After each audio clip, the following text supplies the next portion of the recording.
Good afternoon, everyone, and welcome back to Oxygen for the Soul. This week's parsha is a double parshiot. It's Matot and Ma'asai, and it's the last parshiot of the Sefer Bamidbar. It is the end of the book of Numbers, and there's, like all parshiot, tremendous amount of information that is buried not so deeply. You don't need to spend too much time and effort to unearth the pearls of wisdom that are found in this week's Torah reading. But like all things that come to an end, it is a reminder and an opportunity to double down on our Parsha studies. When we talk about learning Torah, the word Torah comes from the word hora'ah. It's an instruction manual. And the stories of the Torah, the halachot, are all there to do one thing and one thing alone. And that is to give us a moral compass, to help us understand exactly what it is, our role, what it is we're supposed to accomplish, how it is you and I are meant to live a life of meaning, of happiness, of greatness, of excellence and success. Okay, so when the Parsha begins with the words, Vayedaber Moshe el Rashi Hamatot, and Moses speaks to the heads of the tribes, Livnei Yisrael, the tribes of Israel, Zeh hadavar asher tziva Hashem. This is the davar. This is the thing that God commanded. Obvious question is, what does it mean, Zeh hadavar? What is this davar? Well, we'll just say, davar shalom Moshe le'mor. Like, what is this? The word davar over here. Okay. Then it continues. Pasuk says, Ish ki yidor neder Hashem. If a man makes a vow to God, or hishava shavua, or if he makes an oath to, right? La'oser iser al nafsho. If he makes an oath to prohibit himself, okay, on his soul, lo yechal dvar, he should not violate his words. Kol hayotze mipiv ya'aseh, everything that comes out of his mouth, he shall do. That's all I want to speak about today, these two pesukim. Okay, so let's see Rashi. What does Rashi tell us? He says, Roshei Hamatot. He says, why is he only speaking now to the heads of the tribes? Why isn't he speaking to all the Jewish people? So he says as follows. He says, he gave special honor to the heads of the Jewish people, and then only later to the rest of the people. How do we know he did this? We know from the statement he says, and it says, "V'yashuvu elav Aaron v'kol nesim ve'edav yidam Moshe Elohem." Right? So Rashi is bothered with the fact that why are we segregating and separating the Jewish people? We know that one of the most beautiful things about Judaism Torah is that it was democratic. There was no hierarchy. Everyone was included in the lessons of the Torah. We weren't separating anyone out. And therefore over here, right, why do we mention this particular seeming segregation in the Pesukim themselves? Right? And to teach you that the annulments of the vows, when we're talking about annulling of the vows right now, can be performed by a single expert. And if there's no one available, you can go ahead and have three laymen, three individuals doing hatarat nedarim, right? Which is the way we mostly do it today. Right? Therefore, it says that this is zeh hadavar, this is the word, right? It's to tell you that this is how words work. It's interesting, in Judaism, in Hebrew, not just in Judaism, how do you say things? You say davar. And it's not an accident that the word davar is the same exact word as dibur. There's a very deep correlation there between words and things. And this is not an accident. Okay? Everything in Judaism is a reflection of some type of deeper truth. Okay, so we talk about how Moshe, spoke to the Jewish people, how he communicated, how he went around trying to defend the Jewish people, but we also see how God speaks. Okay, so Parshat tells us that Moshe speaks to the people saying, okay, lemor, right? If a man makes a vow, what does he do? Or an oath, right? He's got to do whatever it is that he says. He's got to keep his lips true to the things that were uttered from his lips. And that means that a person's oath, when he declares a certain chetza, an object that is forbidden to him, right? Or he says that something he's no longer going to consume, that object actually, or that item becomes completely forbidden to him. That means that your words have the power of saying this highlight marker becomes I make a vow that this thing should be completely prohibited to me. And therefore, the reality now is that I'm no longer allowed to use this object. The words actually have an impact on our reality. The object is transformed. If it's kosher food, and therefore, let's say I say I could never eat this, now it becomes unkosher to me for the person that made that oath. Okay? Vows bind itself to reality. That is the essence of a neder. A vow is the power of words to create reality without any form of other action. Just the words themselves have the power of completely changing the object itself, right? The words themselves have the power of completely altering the genetic makeup of what this thing is. It's something that I could use. Now my vow, boom, it's prohibited. I can't use it anymore. That's the essence of a neder, okay? The idea is also rooted in the concept of a korban, right? According to many of the Rishonim, such as the Rif, the Rashba, the Ritva, right? They say that the korban is the bond of a korban is that is a special, powerful reality that I'm preparing this item to be slaughtered and it could never be used for anything else. I'm changing the reality of things. The words, my declaration of, hey, I'm doing this, changes the mitziut of the reality of the object itself. Now, I would say the meta root of the power of transforming, objects, okay, is rooted in the luchot themselves. Okay, you have stone tablets in which you have the Aseret Dibrot, the 10 Commandments. You have the Dvar Hashem, the words of God. They were engraved. And every Shabbat we say, V'yashnei luchot avanim horid beyado. And these 2 stone luchot were brought down by Moshe's hands. Right? This is what the Megale Amugot says. He says that this means that Moshe brought the luchot down into stone, and they were engraved into his hands. Okay, and the words became matter. Biyado, by his hands, literally mean into his hands. Okay, we know that a human being is defined as a what? A medaber. A human being is a speaker. And therefore, that is our unique godly trait, to the ability to go ahead and communicate and create language and so on and so forth. In that way, we mirror God, who creates the world through speech. We create our reality through speech. Speech, human speech, is a reflection of divine speech. Creation in the universe comes through what? Divine utterances. Okay, God comes into the world, and he says, "Bereshit bara Elokim et hashamayim et haaretz," and that becomes the mitziyut. That becomes the reality. Now, before creation, before space, time, before individual consciousness that you and I have, there is no division or separation. There's only achdut, there's only oneness. Okay? The process of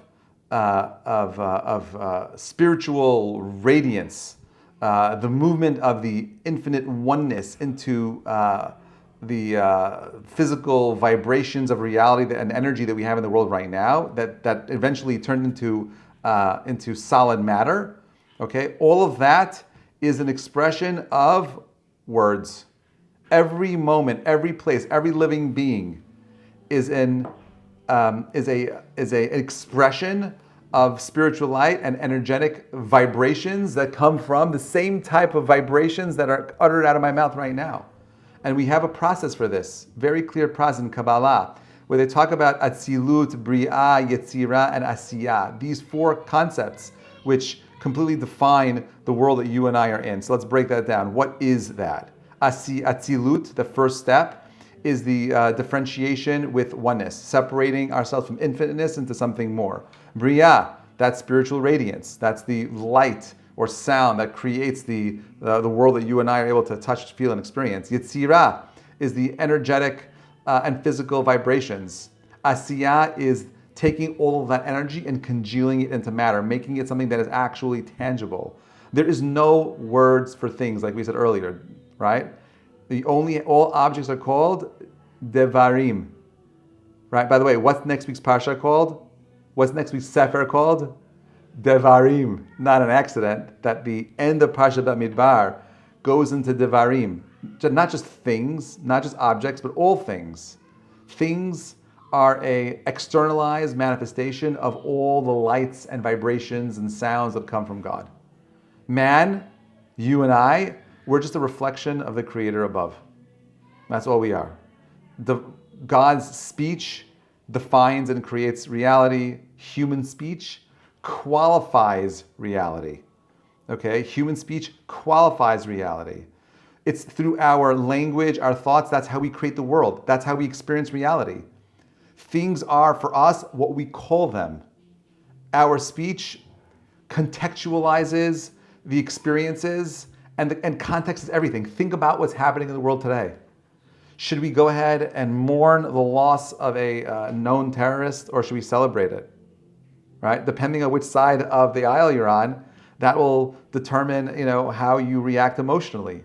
The way we speak about things matters more than more than we can possibly imagine. Words matter. Now, I would say that the most powerful creative speech is a vow. The vow is binding. It creates a very real sense of absolute. It's a manifestation that is unmovable. I promise, I swear, I'm not just using my words, I'm committing myself to this. I promise that I'm going to do X, Y, and Z. We make those statements because we want to hold accountable our words. We want them to be true. And just like you and I have the power to create our reality with speech, we have the ability to also destroy the world around us through speech. Right? Sometimes we find ourselves speaking about other people negatively. Right? Sometimes, we have to go back and ask for forgiveness. We have to recalibrate. We regret some of the things that we said, and therefore we need to nullify, the speech by replacing it with a sincere, beneficial, meaningful, earnest kind of speech. And therefore, we need to be mindful of how we use our words, more so now than any other time in history, where speech is under attack on so many different levels. What's true, what's not true, the presidency in America, wherever you fall into your political spectrum. Is he lying? Is she lying? They're both liars. Everyone's a liar. No one's telling the truth anymore. I don't even know what to believe in anymore. It's fake news. Who's telling me the truth? I don't even know. And this is what the Navi says, but at the end of times it says, Ki ha'emet yeh ne'aderet. Ki ha'emet ne'ader, truth will be lost. And we're watching us completely losing our ability to touch and hold truth. Why? Because for many of our politicians, words do not matter. Where does it start? It starts at the top. If the leaders of your country don't value the words, if they're unable to see meaning in the words themselves, there's no society. You see a breakdown of society. A man is a woman is a man, a boy is this, a girl is that. You could have an Olympics game where you have a woman and a man going into the same boxing ring. She quit after 45 seconds. She said she was never punched that hard in her life. She spent her whole life preparing for the Olympics only to be pushed out by a man. In the Women's Olympics, pushed out by a man. That's the world we're living in because words don't matter. But you and I understand that words do matter. How do we undo negative talk? By undoing negative think. Right? When we use words to reaffirm the positiveness that we want in our lives, that will change everything. And I think this is how, the Pasukim, this is what the Pasukim are really saying over here. Okay? Where's the Pasukim? Let me just pull it up again. Here. Pasukim read as follows. Pasukim says, Vaidaber Moshe el Rosh, go speak to the heads of the tribes. Zeh hadavar asher, this is the thing, the way materialism, the way God creates a world, where the material, Zeh hadavar asher tziv Hashem, God commands that all things should what? Should follow the speech. Ish ki yidor neder laHashem, a person that goes ahead and makes a neder to God. Okay? What happens? If he's someone who does hishva shavua, he makes a statement where he nullifies something, isor al nafsho. If he lo yechal dvaro, if he actually keeps his word, this is just me reading the psukim. If he just keeps his word, kol hayotze mipiv ya'aseh, everything that comes out of his mouth will come true. Do you understand that? If he treats his words as being holy, reality will bend to him. That is the world God created.